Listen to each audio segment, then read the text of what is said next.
Несебър отбелязва днес своя празник в деня, когато църквата чества Успение Богородично. Посланието е съзиданието и памета, пътя на града. Акцентът тази година е представенето на новия туристически маршрут, наречен Духовният път. Той ще води туристите по стъпките на вярата, показвайки уникалността на църквите в Несебър.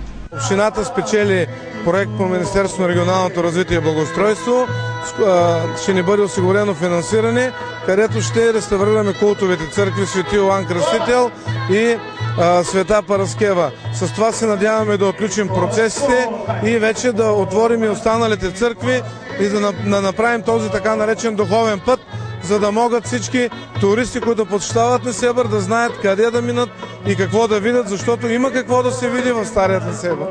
А пръста на съдбата е това, че точно на празника, 15 август, имаме възможност за първи път да представим този маршрут, за да видят хората как изглеждат сега средновековните храмове и какво ще се случи след една година, когато проектът ще бъде на половината, и след 2 години, когато проектът ще бъде завършен. Днес гостите за празника на Несебър имаха възможността първи да преминат по този път, означен с белите птички на щастието.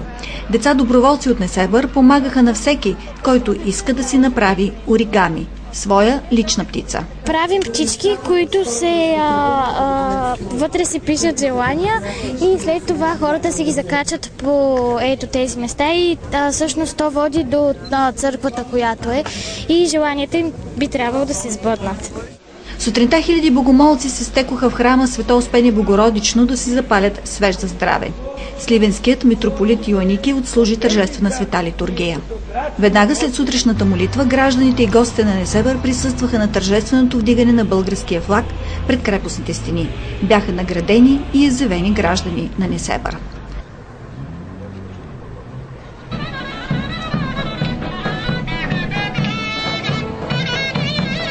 Ансамбъл от град Неа Месембрия, в която живеят и селници от Несебър, поздрави града с концерт на открито и внесе допълнителен колорит за тържествата.